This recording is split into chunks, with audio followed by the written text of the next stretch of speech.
말씀의 그 내용은 우리 23장서부터 24장까지가 선민국가의 보호 장면인데요. 먼저 언약대로 이루신 선민국가에 대한 고백을 1절로부터 7절까지 하게 되어집니다. 그것이 우리의 시편 18편의 그 내용하고 내용이 같아요. 조금 표현 방법만 조금 다르고 똑같으니까 그 우리 시의 개념을 가지고 이 말씀을 한번 읽어보면 우리가 살아오면서 지금까지 우리 삶을 어떻게 주님께서 보호를 하셨는지 그거를 다윗의 인생을 비춰가지고 우리가 생각해 볼 수가 있을 것 같아요. 구구절절 다윗이 수많은 파란만장한 삶을 통해 가지고 하나님의 보호하심을 깨달았던 그 이야기를 지금 고백을 하는 거거든요.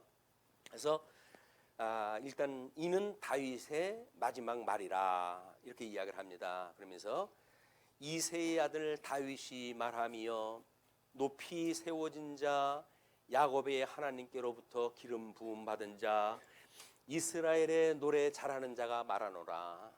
하나님 앞에 목동 출신이었던 자기를 하나님께서 부르셔가지고 기름을 붓고 높이 세워주셨다고 인정을 하는 거죠.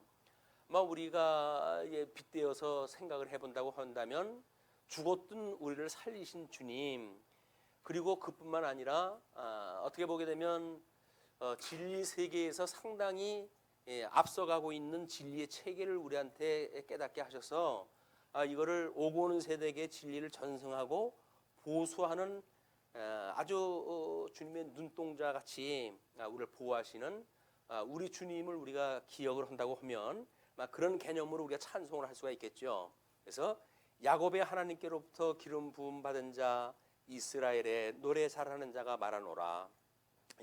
노래 잘하는 자가 말했으니까 2절 이후가 전부 찬양의 내용일 거예요. 여호와의 영이 나를 통하여 말씀하시며 그의 말씀이 내 혀에 있도다.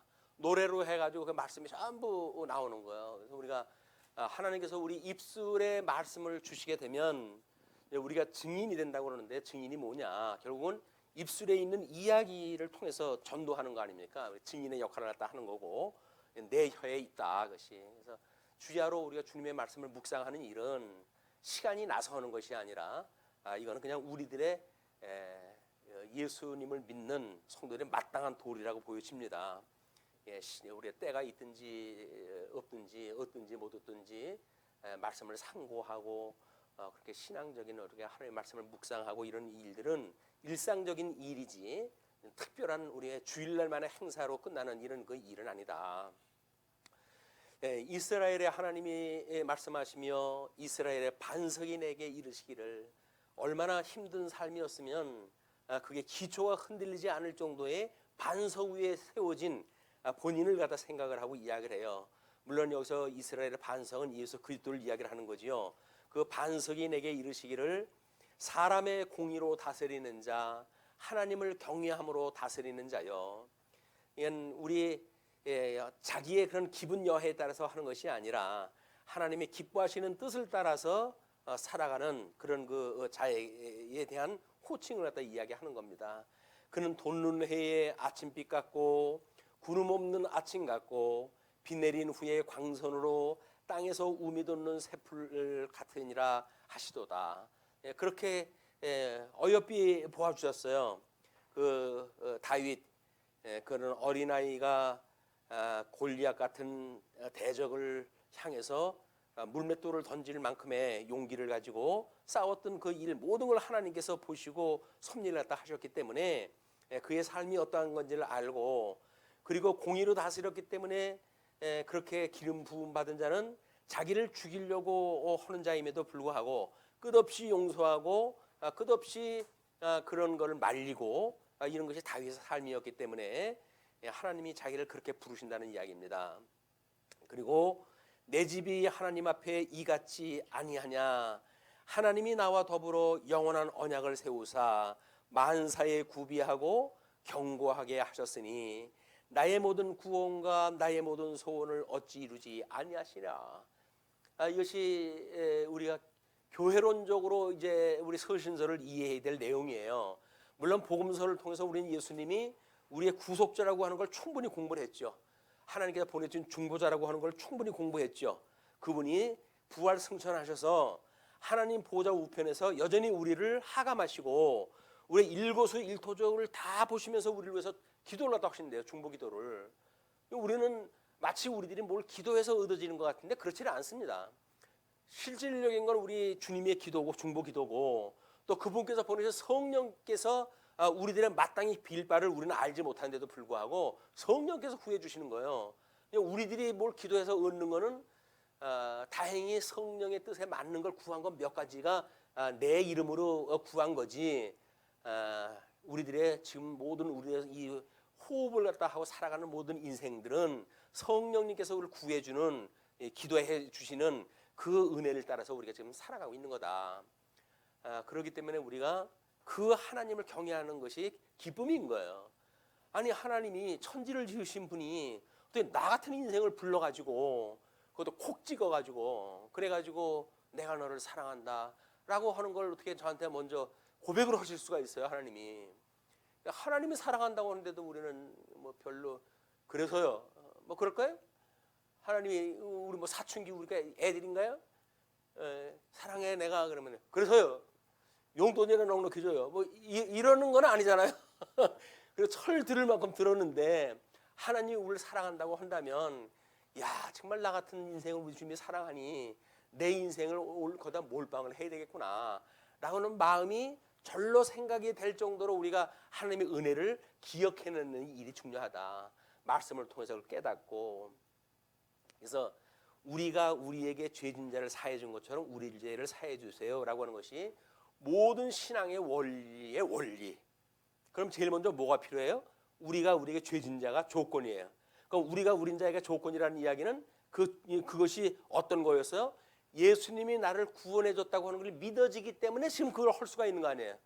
그럼 우리가 주님이 우리를 사랑한다고 하는 그것이 확인되어진 사람만이 내가 이웃을 사랑해요 주님. 그런 것처럼 여전히 이웃이 나를 사랑하게 해주세요 라고 하는 기도가 이루어지는 거란 말이에요. 그건 체험적인 신앙이 없으면 안 돼요. 주님이 나를 사랑한다고 하는 사랑의 체험이 있어야 다른 사람한테 하나님이 나를 사랑하셔 라고 하는 이 사랑의 메시지 전할 수가 있을 거 아니에요. 성경에 보니까 사랑하신다고 그러는데 아마 사랑하실 걸 이렇게 해가지고 무슨 증거가 됩니까? 사랑하실 걸 껄껄하는 걸로는 안 되는 거예요. 나는 우리 주님이 말할 수 없는 죄인인데 나를 살려주셨어. 죄로부터 나를 구속하셨어 라고는 확신이 죄 때문에 고민하는 사람한테 아예 염려하지 마. 나도 그랬거든. 근데 아니야. 주님이 우리를 갖다 용서해 주셨어. 이건 불변의 원리야. 라고 그 복음을 증거했을 때 그러하여 같이 우리가 위로를 받고 우리가 이 성도의 교제를 할 수가 있는 거지. 체험이 없으면 안 된다. 끊임없이 우리 죄의 대속에 대한 체험, 하나님이 나를 사랑하신다고 하는 확증 그런 것들을 우리가 가슴에 품고 있어야 이웃도 사랑할 수가 있고 사랑이 넘쳐야 무슨 잔이 넘칠 거 아니에요. 내 잔이 넘치나이다 해야 뭘 남는 것이 넘어가든지 하지. 날마다 2%가 부족하나이다 라고 하게 되면 아무리 채워도 부족한데 2%가 그건 자기 욕심이기 때문에 아무리 하늘에서 이렇게 퍼부어줘도 모자라요. 근데 비로소 하나님이 내 잔이 넘칩니다 라고 고백을 하는 순간 전부 넘치는 거예요. 넘쳐가지고 부족한 사람은 나눠주고 싶고 말씀도 전하고 싶고 아름다운 성도의 교제도 하고 싶고 그러는 거거든요. 그게 아니면 뭐 마음에 내키면 하고 아니면 내 거기서 억자인데 나 모르겠다 하고 뭐 말고 그건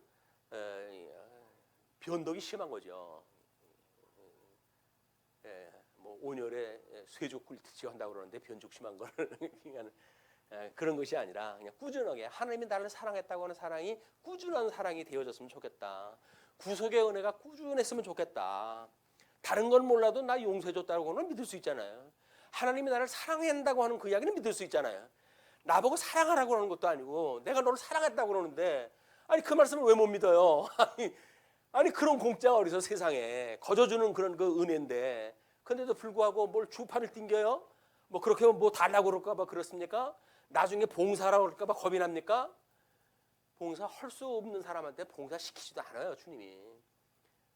하나님께서 다 능력 보시고 여건 보이고 당신에게 주신 거 가지고 하라고 그러지 우리들의 없는 거 우리 뭐 짜내는 분이 아니니까. 그래서 하나님이 우리를 사랑한다고 하는 사랑에 확증하셨다라고 하는 것만치라도 우리가 가슴에 품고 살았으면 좋겠다. 이게 믿어지면 동네방네 다니면서 하나님이 나를 사랑하신대. 우리 그 가나안의 그 우물가 여인 생각나십니까? 동네방네 뛰어나가지고 메시아가 오셨다, 메시아가 오셨다. 뭘 이야기를 했는데요? 자기 7 남편도 있는데도 아직 남편이 아니라는 거 아닙니까? 자기 죄를 고백했는데 동네방네 다니면서 메시아가 왔다고 그러는 거예요. 얼마나 그게 기쁜 마음이 그랬습니까? 생수로 해가지고 주신다고 그러는데 갈증이 나고 인생살이가 아무리 해도 꼬이는 거 아니에요. 이놈을 만나도 그렇고 저놈을 만나도 그렇고 맨날 그놈이 그놈이고 그래 놓는데도 불구하고 우리 주님께서 내가 너의 신랑인 거야. 참 신랑을 만나니까 가짜들 그게 뭐가 대수겠어요. 그분으로 인해 가지고 우리 인생이 달라지는 겁니다. 우리 삶이. 그런 그 인생을 지금 우리 다윗은 그걸 고백을 다 하는 거예요. 그걸. 그래서 그렇게 그러신 분이니까 내 집이 하나님 앞에 이같지 아니하냐. 하나님이 나와 더불어 영원한 언약을 세우사 만사에 구비하고 어떤 것 하나 구비하는 게 없어요. 다 구비를 다 하고 경고하게 하셨으니 나의 모든 구원과 나의 모든 소원을 어찌 이루지 아니하시랴. 주님의 나라는 의와 나라만 구하게 되면 나머지 건 다 주님께서 알아서 해주시겠다는 겁니다. 그러나 사악한 자는 다 내버려질 가시나무 같으니 이는 손으로 잡을 수 없음이로다. 구원을 하고 싶어도 구원할 수가 없어. 가시가 많아가지고. 그러니까 복음을 전해도 우정 복음을 안 들어요. 너나 믿으라고 그러고 안 믿어. 이렇게 가시가 있어 손으로 잡을 수가 없으니 그것들을 만지는 자는 철과 창자루를 가져야 하리니 그것들이 당장에 살릴 리로다. 그러니까 결국은 불심판을 당하는 인생들인데도 초대에 응하지를 못해요. 근데 우리가 뭔데 하나님께서 그냥 거저 주신다고 하는 것을 아무런 의심이 없이 아유 주님 염치가 없는데 저를 어떻게 이렇게 부르셔요? 저는 죄인입니다. 감당할 수가 없습니다. 그런데도 불구하고 주님께서 우리를 부르신 거 아닙니까? 내가 너를 사랑하는데 뭐가 대수겠니? 그 이야기예요. 자, 그다음에 이제 다윗의 용사들이에요. 용사들은 그냥 읽어 나가면 되는 일이기 때문에 읽어 나가겠습니다. 그 8절로부터 12절까지는 일단 세 용사와 그들의 공적에 대한 이야기거든요. 다윗의 용사들의 이름은 이러하니라. 다그몬 사람 요셉 밧세베세라고도 하고 에센 사람 아디노라고도 하는 자는 군 지휘관의 두목이라. 그가 단번에 800명을 쳐 죽였더라. 대단한 그런 용사예요. 그 다음은 아호와 사람 도대의 아들 엘르아살이니 다윗과 함께 한 세 용사 중에 한 사람이라. 블레셋 사람들이 싸우려고 거기에 모임에 이스라엘 사람들이 물러간지라 세 용사가 싸움을 도두고 그가 나가서 손이 피곤하여 그의 손이 칼에 붙기까지 블레셋 사람을 치니라. 그날에 여호와께서 크게 이기게 하셨으므로 백성들은 돌아와 그의 뒤를 따라가며 노력할 뿐이었더라. 싸울 필요가 없어요. 그냥 그들이 다 처리했다 했기 때문에 가가지고 노획물만 거두면 되는 사건이라는 거죠. 그러면서 이제 11절 그 다음은 하랄 사람 아게의 아들 삼마라. 블레셋 사람들이 사기가 올라 거기 녹두나무가 가득한 한쪽 밭에 모임에 백성들은 블레셋 사람들 앞에서 도망하되 그는 그 밭 가운데 서서 막아 블레셋 사람들을 친지라. 여호와께서 큰 구원을 이루시니라. 그 사람을 통해서 이루신 거예요. 만사를 구비하셨던 하나님께서. 그리고 이제 13절로부터 17절은 그 차세의 세 용사에 대한 희생적 충성을 이야기를 합니다.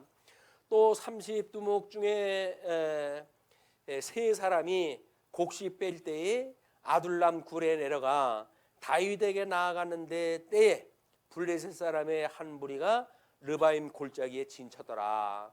그때에 다윗은 산성에 있고 그때에 블레셋 사람의 요새는 베들레헴에 있는지라.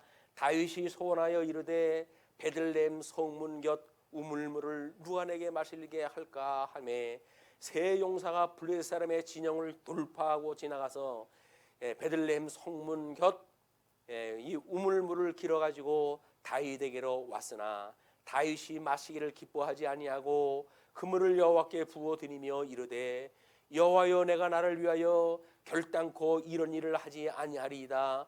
이는 목숨을 걸고 갔던 사람들의 피가 아니니까 하고 마시기를 즐겨하지 아니하니라. 새 용사가 이런 일을 행하였더라. 그래서 하나님 앞에 그 물을 갖다 드렸던 그런 사건을 고백을 합니다. 그다음에 18절로 23절 아비새와 분야의 공적을 이야기를 합니다. 또 수리아의 아들 요압의 아우 아비새이니 그는 세 사람의 우두머리라. 그가 그의 창을 들어 300명을 죽이고 세 사람 중에 이름을 얻었으니 그는 세 사람 중에 가장 존귀한 자가 아니냐. 그가 그들의 우두머리가 되었으나 그러나 첫 세 사람에게는 미치지 못하였더라. 또 갑스엘 용사의 손자 여호야다의 아들 분하야이니 그는 용맹스러운 일을 행한 자라. 일찍이 모압 아리엘의 아들 둘을 죽였고 또 눈이 올 때에 구덩이에 내려가서 사자 한 마리를 쳐 죽였으며 또 장대한 애굽 사람을 쳐 죽였는데 그의 손에 창이 있어도 그가 막대기를 가지고 내려가 그 애굽 사람의 손에서 창을 빼앗아 그 창으로 그를 죽였더라. 이는 무기가 있음에도 불구하고 하나님의 능력을 믿고 막대기를 들고 내려가 가지고 오히려 그 창을 뺏어 가지고 적군을 죽였던 사건을 이야기를 합니다. 22절 여호야다의 아들 분하야가 이런 일을 행하였으므로 세 용사 중에 이름을 얻고 30명보다 존귀하나 그러나 세 사람에게는 미치지 못하였더라. 다윗이 그를 세워 시위대 대장을 삼았더라. 다음 24절로부터 39절 보시게 되면 30명 용사의 명단이 쭉 소개가 돼요. 30명 용사가 들어오고 있는데 요압의 아우 아사엘은 30명 중에 하나요. 또 베들렘 도도의 아들 엘하난과 하롯 사람 사묵과 하롯 사람 엘리가와 발디 사람 헬레스와 드고와 사람 이케스의 아들 이라와 아나도 사람 아비에셀과 후사 사람 무분네와 아후아 사람 살몬과 드노아 사람 마할레와 드노아 사람 바나의 아들 헬렙과 베냐민 자손에 속한 기브와 사람 리베의 아들 이때와 비라돈 사람 분하야와 가스 시내가에 사는 히때와 아르바 사람 알본과 바루엄 사람 아스마엘과 사알본 사람 엘리아바와 야산의 아들 요나단과 하랄 사람 삼마와 아랄 사람 사랄의 아들 아히암과 마가 사람의 손자 아하세베의 아들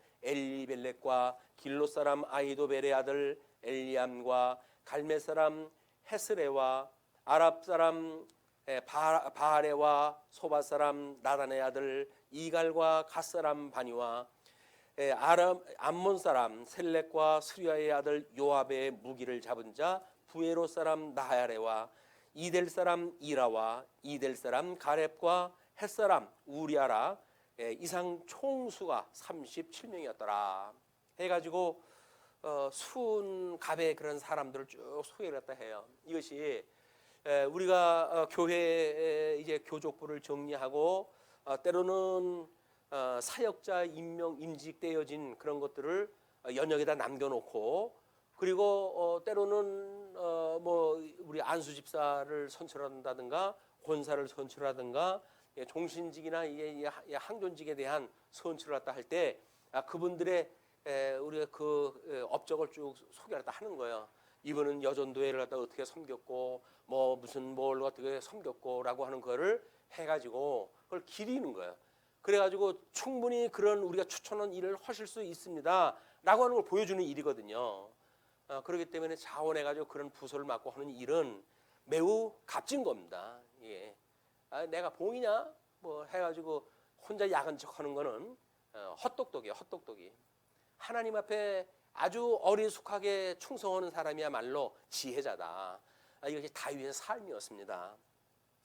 자, 이렇게 한번 가게 되면 하나님께서 이제 시험을 또 주셔요. 그것이 다윗의 인구조사입니다. 1절로 9절에 다윗의 인구조사가 소개가 되어지는데 여호와께서 다시 이스라엘을 향하여 진노하사 그들을 치시려고 목적이에요. 다윗을 격동시키사 가서 이스라엘과 유다의 인구를 조사하라 하신지라 하나님이 하신 거예요. 이에 왕이 그 곁에 있는 군사령관 요압에게 이르되 너는 이스라엘 모든 지파 가운데로 다니며 이제 단에서부터 부엘세바까지 인구를 조사하여 백성의 수를 내게 보고하라 하니 요압이 왕께 아뢰되 이 백성이 얼마든지 왕의 하나님 여호와께서 100배나 더하게 하사 내 주 왕의 눈으로 보게 하시기를 원하나이다. 그런데 내 주 왕은 어찌하여 이런 일을 기뻐하시나이까 하되 하나님께서 백성들 1000만이 되도록 하는 게 훨씬 거예요. 근데 뭐가 아쉬워가지고 그걸 백성을 숫자를 씁니까? 요압이 더 똑똑했어요 이게. 근데 하나님께서 격동시켜가지고 그로 하여금 시험에 들게 하시니까 그 지혜자 다윗이 자기 부하 요압보다도 못 미치는 그런 결정을 내리게 되어지는 겁니다. 왕의 명령이 요압과 군대 장관들을 재촉한지라 요압과 사령관들이 이스라엘 인구를 조사하려고 왕 앞에서 물러나 요단을 건너 갓 골짜기 가운데 성읍 아로엘 오른쪽 곧 야셀 맞은 쪽에 이르러 장막을 치고 길앗에 이르고 다딤 후시 땅에 이르고 또 다냐야안에 이르러서는 시돈으로 돌아 두로 견고한 성에 이르고 히윗 사람과 가나안 사람의 모든 성읍에 이르고 유다 남쪽으로 나와 부엘세바에 이르니라. 그들 무리가 국내를 두루 돌아 9달 20날 만에 예루살렘에 이르러 요압이 백성의 수를 왕께 보고하니 곧 이스라엘에서 칼을 빼는 담대한 자가 80만 명이요 유다 사람이 50만 명이었더라. 60만 대군이 가나안 땅에 이제 그 출애굽을 갖다 해가지고 계수가 되어진 사람이 60만이고 그들이 광야 40년 동안 시험을 거치고 가나안 땅으로 들어간 숫자가 60만이에요. 그런데 다윗이 백성을 조사한 후에 그의 마음에 자책하고 다윗이 여호와께 아뢰되 내가 이 일을 행함으로 큰 죄를 범하였나이다. 왜? 지금 몇십이야 80만에 150만이면 유다 사람 50만이니까 130만이 된 거 아니에요. 그냥 가나안에 들어와가지고 배가 2배나 늘어났는데 그래 그때서야 정신이 버쩍 들은 거예요. 내가 지금 뭔 일을 한 거지? 하나님 앞에 이제 회개를 했다 합니다. 여호와여 이제 간구함노니 주의 죄를 사하여 주옵소서.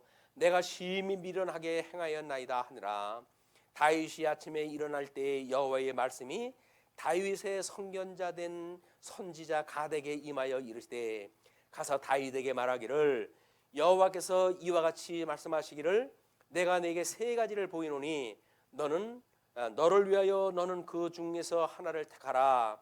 내가 그것을 내게 행하리라 하셨다 하라 하니라 하시니 가시 다윗에게 이르러 아뢰어 이르되 왕의 땅에 7년 기근이 있을 것이니까 혹은 왕의 원수에게 쫓겨서 석 달 동안 그들 앞에서 도망하실 것이니까 혹은 왕의 땅에 사흘 동안 전염병이 있을 것이니까 왕은 생각하여 보고 나를 보내신 이에게 무엇을 대답하게 하소서 하는지라.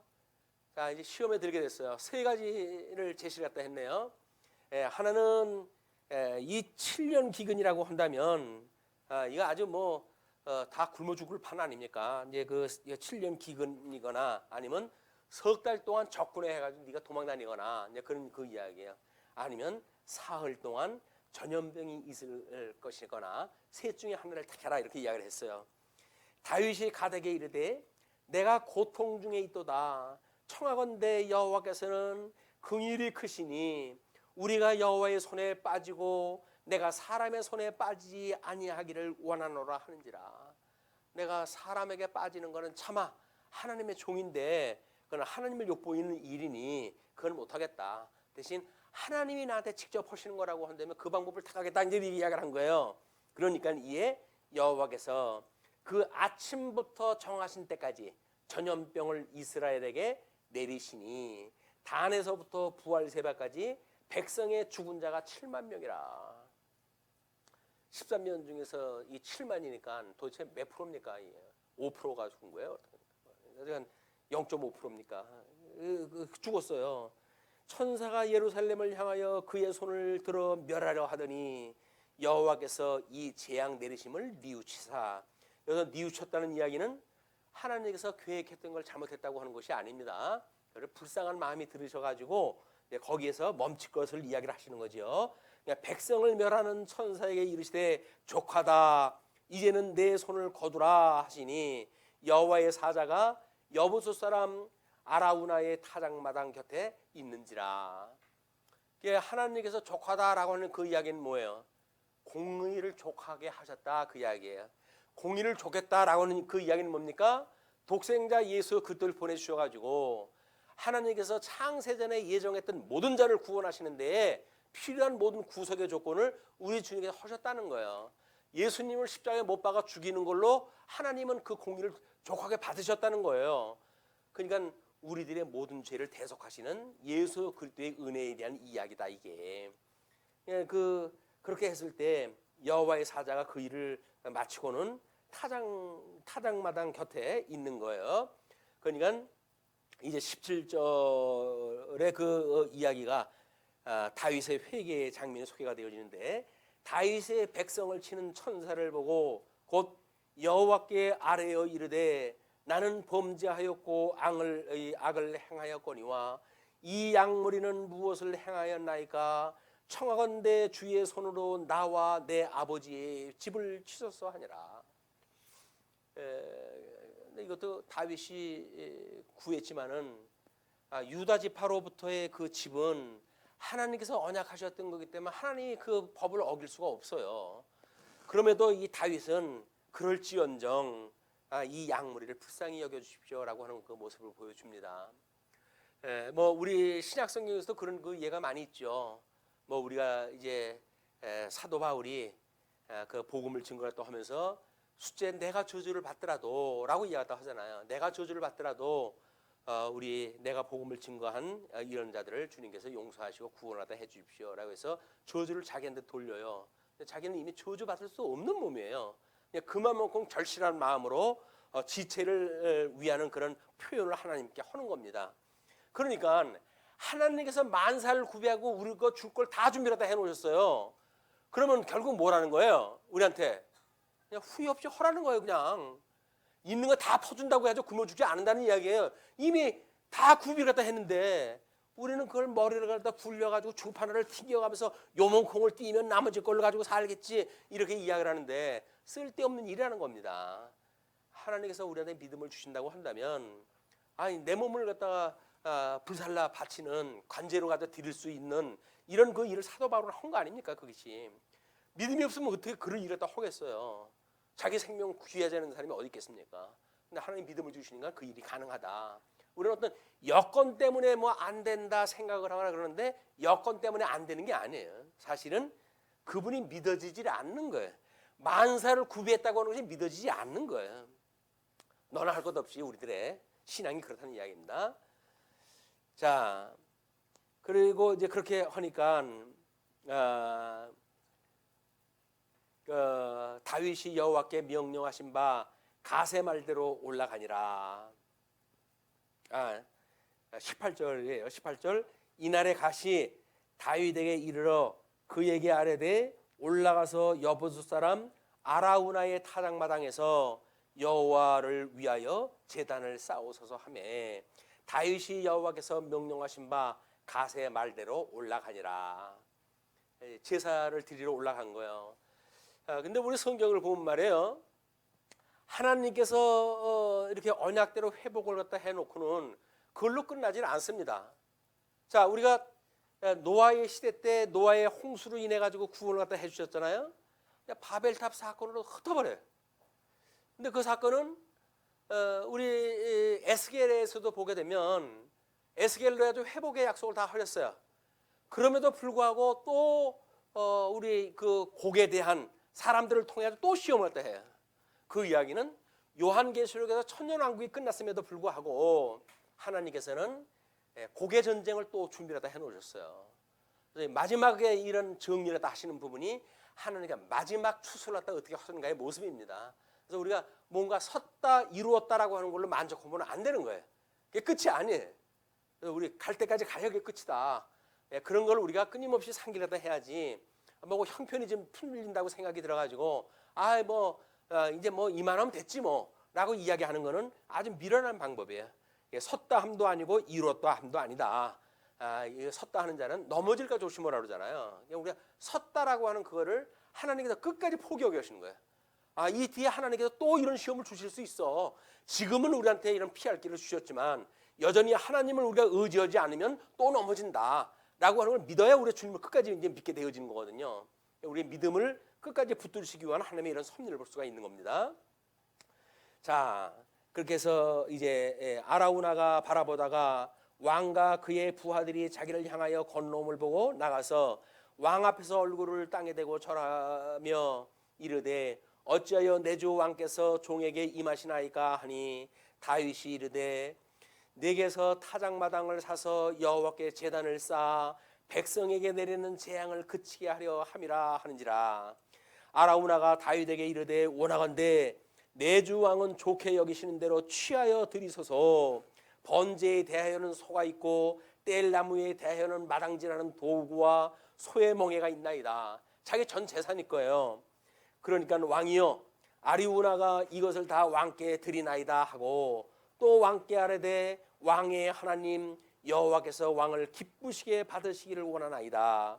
왕이 아리우나에게 이르되 그렇지 아니하다. 내가 값을 주고 내게서 살이라. 우리가 은혜를 거저받았다고 해가지고 하나님께서 주시는 것을 믿음의 어떤 그런 담보가 없이 신앙생활하는 건 거짓말이에요. 다윗이 왜 그걸 거저 준다고 그러는데 받으면 될 거 아니겠습니까? 근데 왜 거저 받지를 갖다 안 씁니까? 자기가 그걸 사야 자기 몫이 되는 거예요. 대속이라고 하는 건 늘 그렇습니다. 우리 예수 그리스도로 말미암은 대속이기 때문에 그리스도께서 다 이루셨다. 우리의 복음서에는 다 이루신 그리스도의 살기 나와요. 근데 그게 무슨 소용이 있어요? 우리 돈 없자는 와가지고 거저 나에게 살아라고 이야기를 하잖아요. 그러면 주님 앞에 산다고 이야기를 해야죠. 그것이 성령이 오신 뒤에 깨닫는 역사란 말이에요. 그래야 주님께서 거저 주셨다고 이야기를 하는 것이 아니라 나에게 믿음을 주셨는데 그 믿음을 보시고 우리를 구원하시는 거거든요. 그러니까 주님께서 우리 믿음을 주셨다고 믿는다고 한다면 우리는 거저 갖겠다고 땡깡 부리질 않아요. 주님께서 거저 주신다고 그러는데 뭘 거저 주시지 뭐 이렇게 이런 시험 단계를 거쳐야 됩니까? 라고 불만이 있다고 하더라도 그런 거 이야기하는 거 아닙니다. 하나님 거저 주신다고 하더라도 하나님 너무 분에 넘칩니다 라고 우리가 고백할 때 해야지, 거저 주신다고 한 거 거저 주셨지 뭐 나만 거저 주셨습니까? 라고 주님한테 이야기를 한다고요? 은혜를 모르는 사람의 이야기예요. 거저 주셨다고 하는 걸 믿는 거는 주님께서 믿음을 주신 그 믿음을 보고 주님께서 구원을 해가시는 일인데 그 고백조차도 만약에 인색한 마음을 안 한다고 한다면 구원을 포기하기로 작정한 거예요. 그게. 예, 왕이 아라우나에게 이르되 그렇지 아니하다. 내가 값을 주고 내게서 살이라. 값없이는 내 하나님 여호와께 번제를 드리지 아니하리라 하고 다윗이 은 50세겔로 타작마당과 소를 사고, 예수님은 몇 냥에 팔렸어요? 은 30이 팔리셨어요. 그래서 그곳에서 여호와를 위하여 제단을 쌓고 번제와 화목제를 드렸더니 이에 여호와께서 그 땅을 위한 기도를 들으심에 이스라엘에게 내리는 재앙이 그쳤더라.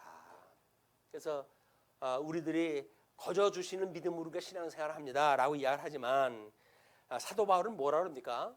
나는 관제물로 드림받았다고 이야기를 해요. 그것이 신령한 제사입니다. 신령한 제사. 예수님을 믿는 성도들의 신령한 제사라는 게 뭐예요? 자기의 헌신이에요. 그것이 없이 뭐 거저 주신 거 가지고 거저하는 건데 그렇게 해가지고 아무것도 표식이 나질 않는 이런 신앙생활을 이야기하는 것은 관념적인 신앙이에요. 관념적인 신앙. 우리의 이 실질적인 신앙은 자기 체험적으로 믿어지는 것, 확인되어지는 것, 그리고 내 몸을 무엇인가 하나님 앞에 드린다고 하는 표적이 있는 그런 그 믿음이지, 믿음의 열매가 아무것도 없으면서 생색내는 신앙생활은 가짜다. 신앙생활에 매우 중요한 그런 요소라고 보여집니다. 주님께서 우리를 인도하실 때 다 거저 주시는 거예요. 거저 주신다고 하더라도 주님 앞에 거저 주신 걸 고백을 해야 돼요. 감사하다고 고백을 해야 되는 거예요. 감사는 뭐 돈 들어갑니까? 근데도 왜 감사를 안 해? 우리 기도하는 이유가 뭐라 그래요? 하이델베르크 신앙 고백에서 구원받은 것 때문에 감사라는 거거든요. 죽었던 자리에서 우리를 살려줬기 때문에 감사라는 이야기거든요. 근데 뭐 죽은 걸 살려준 것이 실감이 나야 감사라지. 나만 살아났습니까? 뭐 다 살려놨고 우리 교인들 다 살아났다고 그러는데 라고 이야기를 하니까 감사가 없을 수밖에 없어요. 근데 다른 사람이 살렸든 말든 뭔 상관 있어요. 내가 구원받았다고 하는 것이 지금 제일 중요하지. 다른 사람 구원받았다는 게 뭐가 중요합니까? 그 사람도 구원시켜준데 뭐 나 구원시키는 게 대단합니까? 라고 하나님 앞에 조막질을 댄다고요? 법 없어요. 아니에요. 나에 대한 거는 내 전부예요. 내 인생 전부예요. 다른 사람이 받고 안 받고 그 시험을 필요가 없어요. 어깨를 견줄 게 없어요. 그럴 필요가 없어요. 우리 뭐 예수님한테 하나는 좌편에 하나는 우편에 세워주십시오라고 이야기하는 것 그럴 필요가 없는 거예요. 나만 구원받은 것 절대적인 구원은 나에 대한 구원이지 상대방에 대한 구원 때문에 뭐 비교를 갖다 해가지고 저 사람은 같이 구원받았는데 저 사람은 돈 많고 난 돈 적습니까? 라고 해가지고 구원에 대한 감격이 없어진다고요? 그건 가짜 구원이에요. 구원을 받았다는 건 절대적인 구원이에요. 그건 이 조건이 어떻게 되든지 상관이 없어요. 설사 이 구원을 받고 그 자리에서 죽는다고 할지라도 그냥 감사한 거예요. 영생을 얻었는데 세상에 어떤 거 더 바꿀 수 없는 걸 가지고 주님이 우리를 구원을 시켜줬는데 뭔 조건이 따릅니까? 조건이 배부른 소리지. 아닌 거예요. 그냥 하나님이 우리 구원해 주셨던 그 하나만 가지고 우리는 감사한 거예요. 그 다음에 그거 알고 나니까 의와 나라를 구하고 나머지가 하나님 주시겠지. 그거 없어요. 굶어 죽게 하시게 되면 하나님 나라 우리 데려가시겠지. 그걸 믿는 것이 우리 영생을 믿는 거란 말이에요. 그런 담대한 믿음을 가지고 이 어두운 세상으로 이겨나갔으면 좋겠습니다. 흩어져 있는 한 주 동안도 하나님의 은혜의 영광이 늘 함께 하시길 빌면서 말씀 드리겠습니다.